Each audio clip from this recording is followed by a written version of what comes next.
Thank you, listeners, for joining us. Elko Live today is our monthly update in local law enforcement news, and we have a lot to talk about today alongside our sheriff, Aitor Narvaiza, our city police chief, Ty Trouten. We appreciate your time, gentlemen. Thank you so much for being here. Thanks for having us. Thanks, Lori. Happy to be here. Yeah, absolutely. It's a busy spring, and what we want to emphasize in today's program is that our agencies have been extremely busy apprehending some pretty serious crime. I mean, in the decades that, we've been working together in Elko, meaning as law enforcement and media, it just seems like it's relentless these days, Chief and Sheriff. There's a lot of more serious crime that seems to be happening locally. Well, I think we've touched on it before that, looking back historically, we used to have kind of lulls during the year when crime would kind of subside a little bit. We knew we'd see spikes depending on the types of crimes, certain times of the year. School getting out, school coming back in, over like Christmas breaks for some things. Cold months of the year, crime would drop off. Warm time of the year, when it's pleasant in the evenings, crime would go up. Here in the more recent years, there's no lulls. It keeps going and going, and several reasons for it. I think, drugs certainly are one of the driving factors on it, but a lot of these law reforms that have come into place from the legislature, signed by the previous governor into law on some things. People do not stay in jail now for most crimes. They are released on their own recognizance, or the bails are very minimal, and they go right back out and continue to commit more crimes. Speaking with some folks for the next upcoming legislature, one of the things we're talking about is you're really not helping the criminals in any way with this process, although that may be the intent originally. But now when they are sentenced and when they are convicted, they're not just going to prison for a crime. They're facing 5, 6 separate felonies, which means that every one of them can be an additional sentence to run consecutive. So it's been a lot of work for us. And again, some of these folks, although I wish they would have some desire to change and upend their life, a lot of them, I don't think there's that fear that there used to be. There's not maybe even full faith that they're going to get sent to prison a lot of times. It takes multiple offenses now for so many. And then switching over to Sheriff Narvaiza, when folks are jailed, even for the duration they're there, there's a whole host of other problems, Sheriff. You're running a mental health behavioral unit, essentially, at the Elko County Jail without having the medical staff. You have some in place. Yeah, you're absolutely correct. People are arrested for whatever charges they come up, whatever they're booked for. Some of them have drug issues, some of them have mental issues, and when they get incarcerated, we end up dealing with that, and we do have a medical staff on at the jail, and we also do have a medical doctor or psychiatrist that comes and sees, I believe, they saw like 40 people, so they're busy. And we have those issues, but, we deal with what we can, and trying to get some of these individuals to these beds and Lakes Crossing or other facilities is nearly impossible. They're so busy that it takes us months and months to get them there. We get court orders and we can't get them there because they have no facilities. So some individuals could be incarcerated for months waiting for a bed, and then once they're seen and go in front of the judge, then they're released. But it's a revolving door, and it's just a fight with mental health. But we do with our medical stuff to us. They do a great job, and they're seeing 150 inmates, and they do a great job with mental health. Comes in, sees them a couple times a week, and she does a great job. But many of them need medications. Yeah, and she prescribes medication, and we deal with it and deal with what we can and do what's best for them. You're dealing, though, with things that are so serious, like beatings and bitings and, staff being attacked, the inmates attacking one another, meaning, some of it is in self-defense. It sounds pretty terrifying in a way. The deputies, when they come to work for us, that's the first thing I tell them. Hey, jail is a whole different facility, I'm prepared to be punched, prepared to be kicked, prepared to have feces thrown at you. We try to mitigate it, but sometimes you just can't. It's a crazy world in there. They have their own set of rules they live by. They have their own codes they live by. there's just certain things you don't do. You don't. First of all, you don't rat. That's a no-no. You can't rat on other inmates. The chief will tell you that. You can't put sex offenders in population because they have their own rules.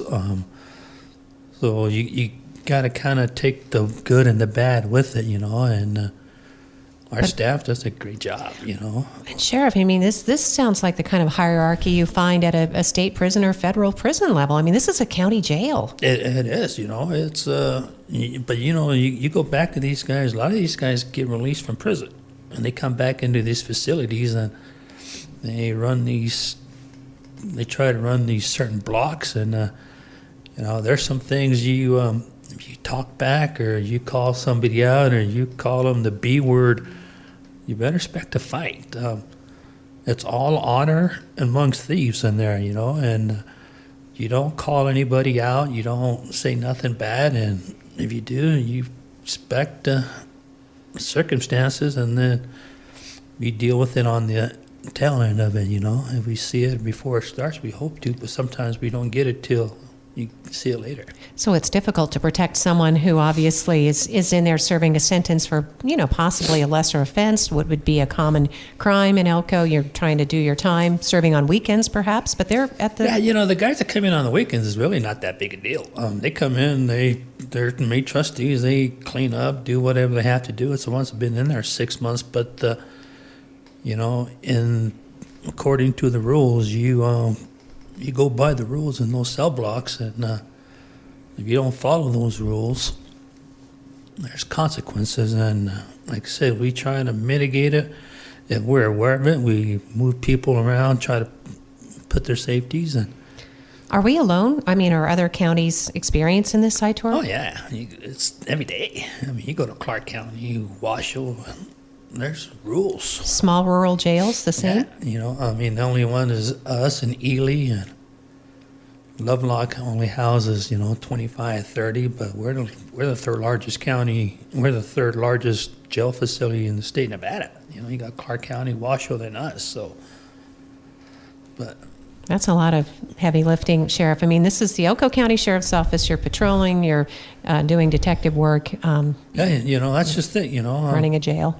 Sometimes I get kind of jealous of Chief, he's got to deal with his staff, and I got to deal with staff and jail, 150 inmates. 100 inmates, and it gets pretty crazy in there sometimes, Sometimes they fight, sometimes they call everybody out and they want to set up these riots, and it gets crazy. It's its own little world in there. It's a whole different, people just think it's jail, you sit there.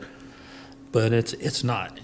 You get locked in there. You're thrown in with pedophiles. You're thrown in with sexual, people. You're thrown in there with gang members, homicide suspect, and they all have rules. And you either go by those rules or sounds you learn pretty really dangerous. fast. In the prison, it's the same thing. Well, and I think one of the things people don't comprehend, if you look at prisons when they track recidivism rates, they look at who's come back within 3 years. Well, look at our current court system and how long it takes somebody to get through on a felony trial. They can be arrested and it can be 3 years before they ever go before a jury. So it doesn't mean anything. They haven't returned to prison yet because they haven't even gone through the court processes for whatever else has happened. And they may, in that 3 years' time, have multiple additional felonies they've committed. They're just not adjudicated and sentenced yet. And as the sheriff said, I remember when we started and, around here, the jails, predominantly your population was, you'd have a few folks that were going to prison. Kelly Ryan comes to mind, some folks like that from some of our more well-publicized homicides years ago. But a lot of them were DUI offenders, domestic violence offenders, disturbing the peace, trespassing, fighting, a lot of the misdemeanor crimes. There was some remorse there, too, some understanding of why they were jailed. Well, exactly. And what we've seen, over the years, it's pretty rare. I've worked with a lot of people through being assigned at the narcotics unit, different things. A lot of people that have the drug addiction, committing crimes. There's not a lot of folks who extract themselves from that. I ran into a couple gentlemen here the other day, see them pretty frequently around town. they're kind of a success story. Yeah, they had to go to prison, do some time, but they got themselves squared away, come out, they, work jobs now. They're members of our society, good members. But by and large, a lot of these folks, they're committed criminals. They have no desire to change. They have no desire to try and break their addiction. They just continue to commit crime. And when you're on that side of things, it becomes more about notoriety. The greater crimes you commit, the more you're respected inside either a jail or a prison. This whole idea that you can just, in any blanket policy, address the criminal behavior and fix things is ridiculous. It only shows how naive perhaps our lawmakers are on some of these things. A lot of this needs to be left down to the hands of the judges, and then you need to have very good judges who will look at these people and go, look, you've been before me numerous times. I'm not even believing a single word that you want to change or do better. No, Chief's right. Sometimes these guys go tell the judge, I'm going to change, and the judges give them that opportunity, and then as soon as they get out, it's like, shame on you for letting me go, but they're not going to change. Well, and that's another part of the program we wanted to discuss today, here sitting with our sheriff, Aitor Narvaiza, our police chief, Tyler Trouten, is that there is some criticism in the community, saying, oh, good job, police, being, sarcastic, you're not doing your job, or suggesting you're beating citizens, that kind of thing. The fact is that there is a lot of law enforcement work that is going on. There are some very serious criminals who have been apprehended. That's why they're in the jail, creating the havoc. Absolutely. And, there's, it's interesting to follow some of the comments made by people. And, again, it's concerning that people don't understand what is really going on. One of the recent ones, the female that was arrested, indecent exposure, battery on officers, all these things, sporting a very nice black eye, but it's not a fresh black eye. And so they're like, oh, you find somebody with mental illness, just beat them.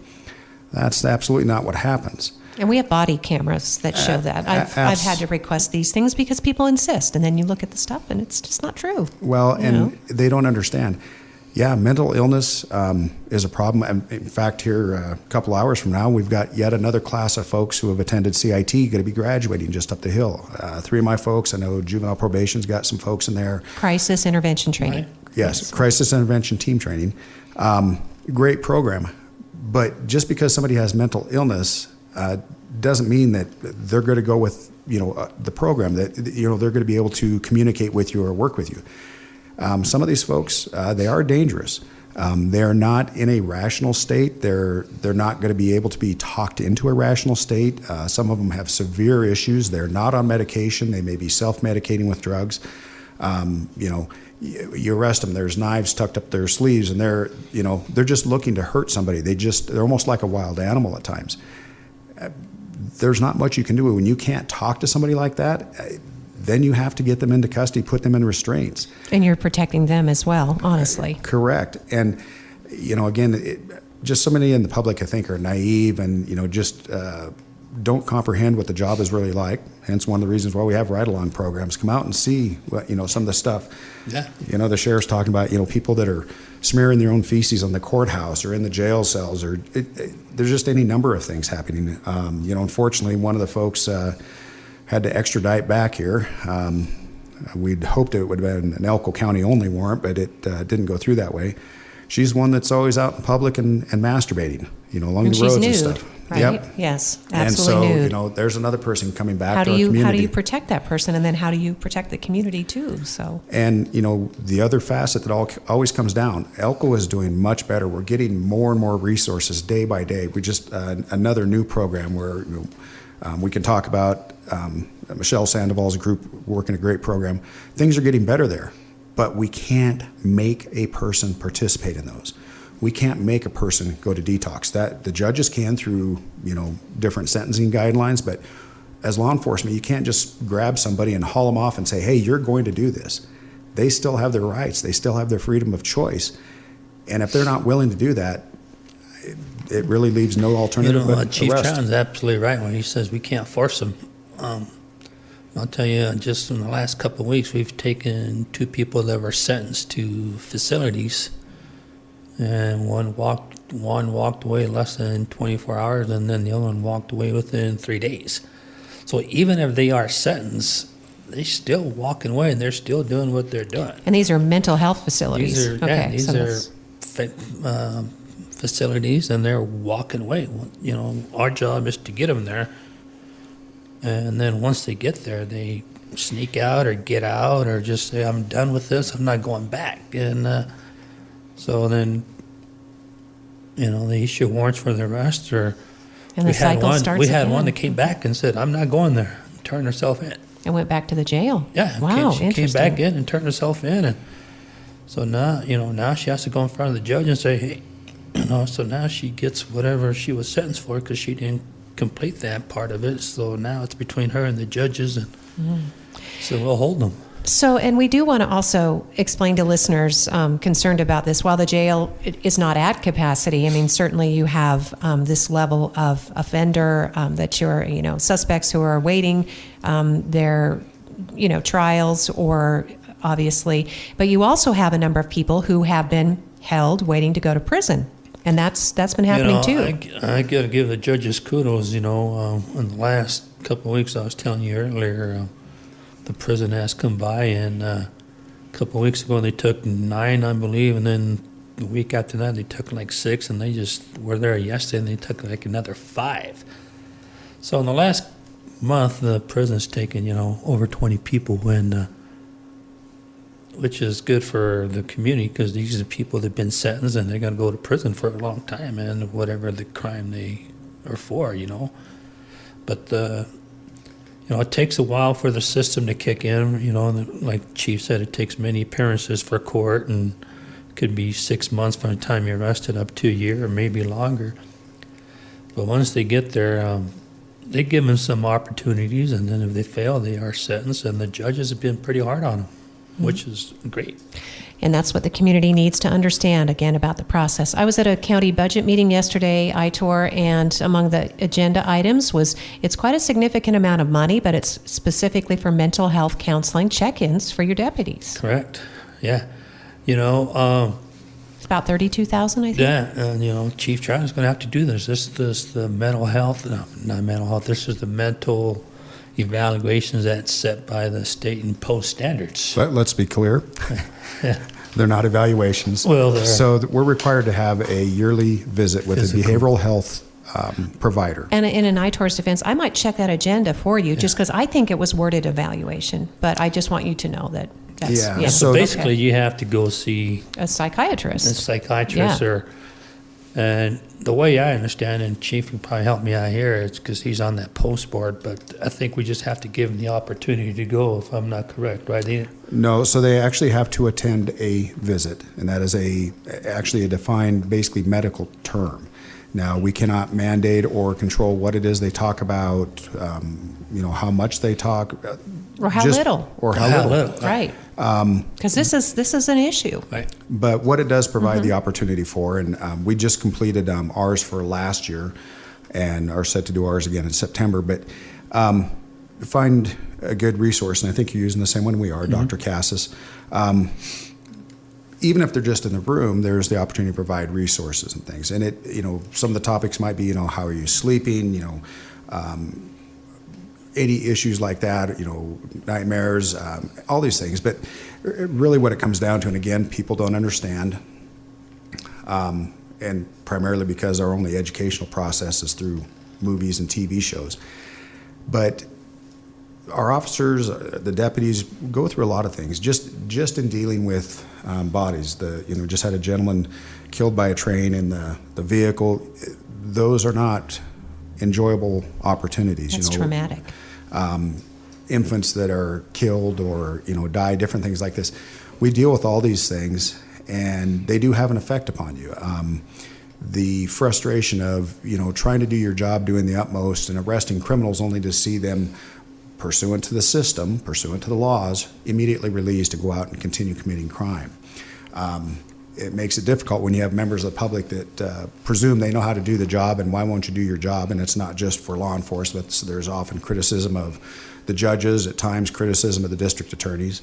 But really the visit, I I think the law fell far short. As the Post Commission, we tried to write it that required every agency to have a behavioral wellness program and that everybody would have to participate in that. They were adamant that it required a visit. Well, one visit may or may not do anything. I think any of these providers could probably tell you that. It's a good start. So that's just a minor component, I guess, of a bigger program. But to have officers doing well and to see themselves through a 30-year career, they're going to have to pay attention to their behavioral wellness as well as their physical wellness, which of course work together, but all these things. So you'd rather see it be more ongoing rather than just one annual visit? Yeah, correct. And the legislators claim that it was, we're concerned about the officers. I think really what they were looking at is they believe that there's some evaluation that says, you shouldn't you be on the street. You're not safe. Right. Yeah, and that doesn't feel good for anybody. And unfortunately, when the legislation comes into play, they pass these bills, and Chief Trouten and I are on the hook for us it's $30-something thousand, $32,000. I mean, we have a few more deputies and police officers than they had because we have the jail, but we all have to go through it, and that's at a cost. And, so. Do you think, Sheriff, it could be helpful? I mean, it is a double-edged sword because you do have some personnel who might be helped with a session, a chance to say, hey, I don't know if this is normal, but this is how I feel. But at the other end, you have officers or even, administrator people who just say, they know internally they don't feel good, but they don't want to talk about it because it could cost them, We've had this conversation in the past, and I believe it was on this radio. I mean, where Chief Trouten and I first started, you didn't tell anybody you had issues because back, 30 years ago, they'd be like, "Oh, that guy's nuts. First thing we're going to do is going to take his badge and gun," right?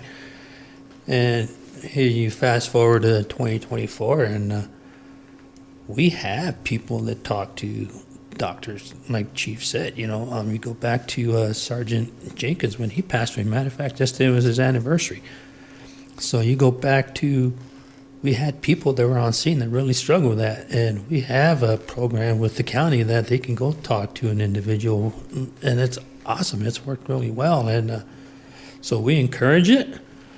And you feel like you want to go talk to somebody, please go talk to somebody. And it's been really helpful for us. And it'll be confidential. And we have nothing to do with that. Chief Trouten, if I have a deputy or he has a police officer that goes in and talks to somebody for their well-being, it's Ty and I are not going to get into that. That's between HR and them and the doctor. We don't say yay or nay. And I know we won't get too deep into the weeds just because, but can law enforcement, or I guess anyone employed in your agencies, can they take SSRIs? Can they take antidepressants, or can they be on medication? So again, that all comes down to doctors' recommendations and evaluations on those things. But one of the things we're talking about, let's I guess focus a little bit on this evaluation that was in the original language. There is no such evaluation. To create such an evaluation, you'd have to have years of data and test subjects, and So it's a check-in. Yeah, so it literally is a visit. Okay. But if you consider, I think most people, the stats, if you talk with NAMI, different groups like this, used to be 1 in 5, been updated to 1 in 4 adults will suffer some form of mental illness in their life. I suspect it's much higher because of the stigma we were just talking about. Nobody wants to admit that they're struggling or having problems. I think in truth, it's probably maybe the high 80th percentile, if not 100th percentile. Everybody experiences a little bit of depression or anxiety or, whatever things could happen. Some more long-lasting, some maybe lifelong.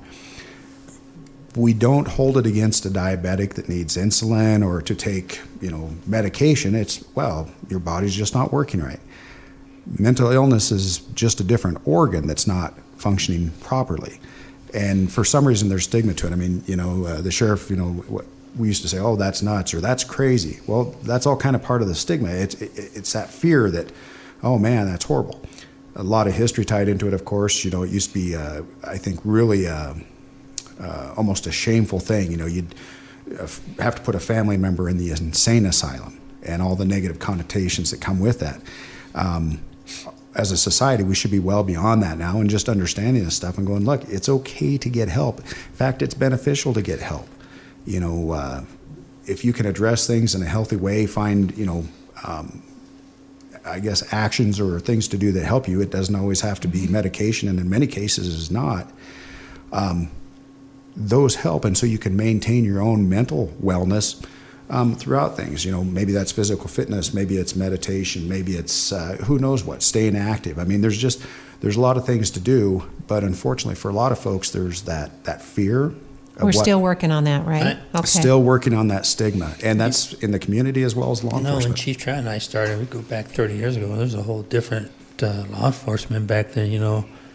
When you showed up on scene something bad, where there was an infant that died or a shooting, or as a new kid, as a new deputy or police officer, you were just expected to go do it, and it was.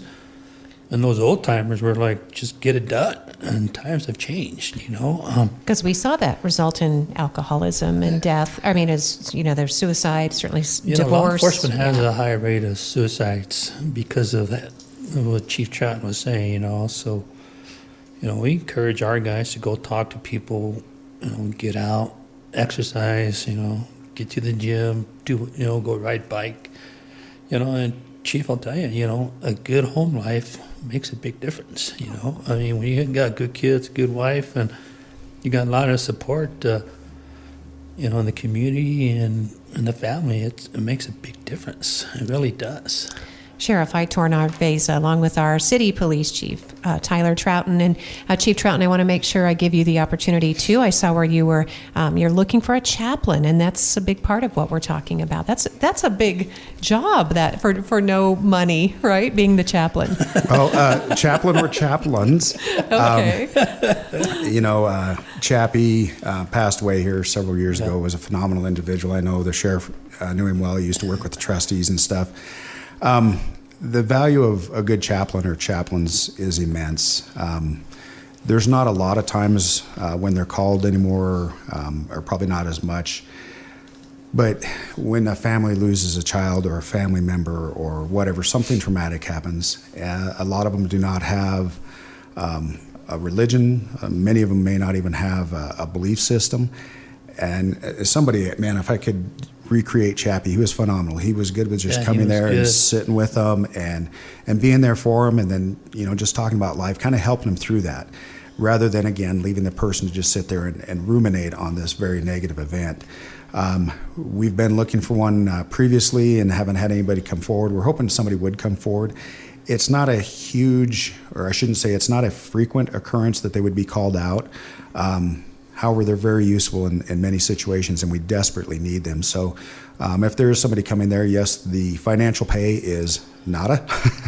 Maybe a meal once in a while? Or? Well, I'm sure there's quite a few things like that, and the officers like to take care of the chaplains and so forth. But I think a very rewarding job.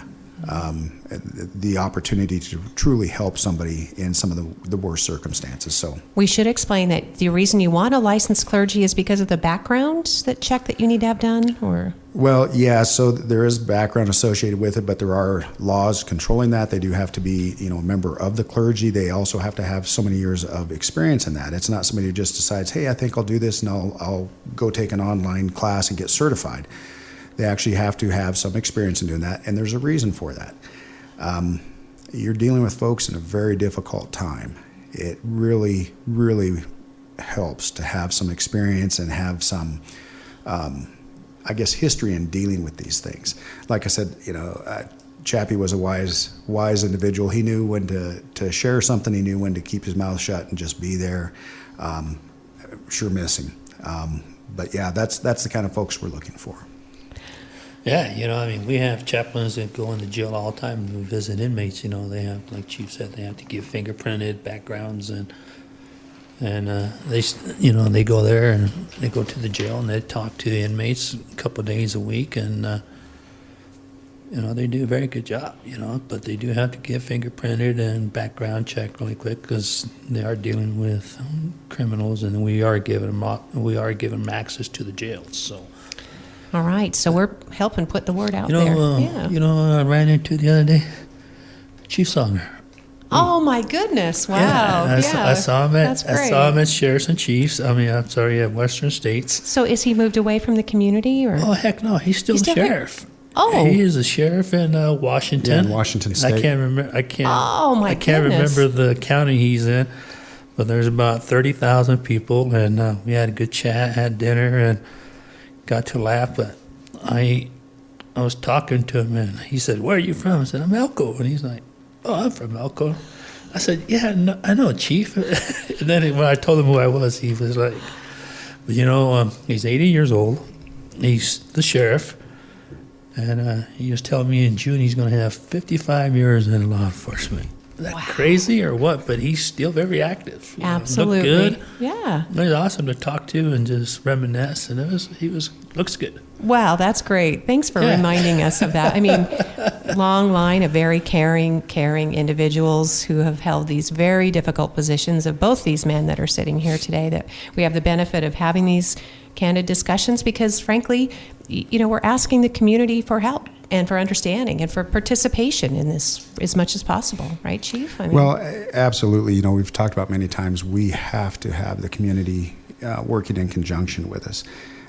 For a multitude of things. Our job is really to protect them and to serve them. And that takes many different faces, but a lot of times that requires them stepping in with us and helping us. I was talking with some business owners here recently after we served a couple search warrants on the Elko Inn and that issue. And I said, thank you for bearing with us. It is so difficult and takes such a long time now to achieve what used to be much easier. But with law changes and different things, and like we're talking about everything from how long it takes to get somebody actually convicted and sent to prison and how many offenses and stuff. The folks that you have elected, the people who are appointed, the people that are hired to do these jobs, they're doing them per the system. They're doing it the right way. If you don't like the results and you think it's wrong, man, we need you stepping up and getting a hold of our elected officials at the state level, our assembly men and women, our senators. They need to hear it from you and what you want done. And again, Elko is kind of I think poorly represented by numbers, not speaking of individuals, but we're a big chunk of the state with not a lot of representatives for us. But it needs to be a concerted effort. I was just watching it was a recorded item, but our governor talking about, the restorative justice for schools. Great idea, well intended, but creates an environment of fear for other students, for the faculty, and that's not sustainable. We need to be putting aside partisan politics, looking at what is the valid solution, what are the issues, and moving forward on that. To me, a lot of the back and forth and flag waving does nothing to solve the problems. It just kicks the can down the road for another period of time. Thanks, Chief. Appreciate that. And Aitor, I guess I'll let you have the closing. Oh, I did want to. There's one more thing we'll mention, gentlemen, because there's going to be an event which the community is invited to. And I think Chief Trouten does know about that, unless you're participating as well, Aitor, the Denim Day event, which is going to be at the PD, I think, and it's later in April. Yeah, so April 24th. I think the time is 10 a.m., is that correct? Is it 11 to 1? You're correct. That's okay. I have a piece of paper in front of me, so. It's called Denim Day 2024. Originates out of an international case, actually, but some jurors, judges, apparently thought that wearing tight-fitting jeans was equivalent to giving consent. And so when a victim was sexually assaulted, that's what let the perpetrator go free. So kind of mocking that attitude is Denim Day. Wear the denim. Also kind of unique because we're going to be celebrating Miss Lusk. She's being honored, Norah Lusk, for a Visionary Voice Award. So she's local. She is. Well, she's a great local. job. She's involved, I think, at the county jail for mental health. She's involved at our Children's Advocacy Center. We're hoping she's going to come on the radio with us. She does a great job. Yeah, I'd love to meet her.